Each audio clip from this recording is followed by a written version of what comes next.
Trump తీసుకుంటున్నటువంటి నిర్ణయాల వల్ల ప్రపంచ దేశాలన్నీ కూడా చాలా తీవ్రమైనటువంటి ఇబ్బందుల్లోకి వెళ్తున్నాయి. కాకపోతే ఏంటంటే అమెరికా ఆధ్వర్యంలో నడిచేటటువంటి ఈ యొక్క ఏవైతే ఉన్నాయో నాటో దేశాలు ఇవి మాత్రం రెచ్చిపోతూ ఉన్నాయి. కానీ ఏదో ఒక రోజు ప్రపంచమంతా కూడా ఒక్కటవ్వాల్సినటువంటి పరిస్థితి ఉంది. ఎవరికి వారే ఏమైనా తీరంటే ఇలాగే ఉంటుంది. ఇప్పుడు నికోలస్ మదురోని అరెస్ట్ చేయడం వల్ల ఎవరికి ఎంత నష్టం పక్కన పెడితే మనకైతే తీవ్ర నష్టమే. రష్యా దగ్గర చమురుకుంటున్నామని ఆంక్షలు విధించారు. సరే, అక్కడి నుంచి గల్ఫ్ దేశాల దగ్గర కొన్నాం. తర్వాత ఏమొచ్చేసి వెనిజువేలా కూడా మనకి చాలా తక్కువకి అంటే రాయితీలతో కూడినటువంటి చమురు ఇవ్వడం వల్ల మనం చైనా తర్వాత 3వ వంతు ఇక్కడే కొంటున్నాం.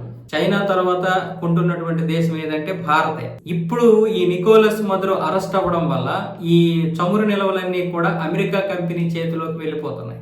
దానివల్ల వాళ్ళు నచ్చినంత ధరకు అమ్ముతారు, లేదంటే ఆంక్షల పేరుతో అమ్మకపోవచ్చు కూడా.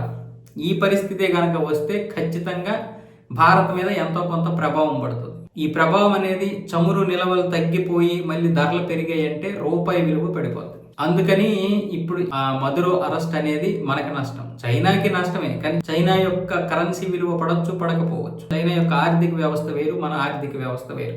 ఇలాంటి పరిస్థితి ఇప్పుడు మదురో అరెస్ట్ వల్ల వచ్చింది. ఈ నాటో దేశాలు ఒకవైపు రెచ్చిపోతున్నాయి. అసలు ఐక్యరాజ్య సమితి పేరుకే ఐక్యరాజ్య సమితి. ఐక్యరాజ్య సమితి అనేది కేవలం అమెరికా చేతిలో నడిచేటటువంటి ఒక సంస్థ అయిపోయింది. అది మొదటి నుండి మనం చెప్తూనే ఉన్నాం. అది వేస్ట్. అది పేరుకే ఐక్యరాజ్య సమితి. అందులో మనం సభ్య దేశాలకు ఉన్నాం, వాళ్ళు సభ్య దేశాలకు ఉన్నారు, వాళ్ళు ఉన్నారు, వీళ్ళు ఉన్నారు. అవి కేవలం నాటో దేశాలకే పనిచేస్తుంది ఐక్యరాజ్య సమితి. అంతకు మించి ఏం చేయదు. అందుకే ఇప్పుడు నాటో దేశాలు ఇష్టం వచ్చినట్లుగా రెచ్చిపోతున్నాయి.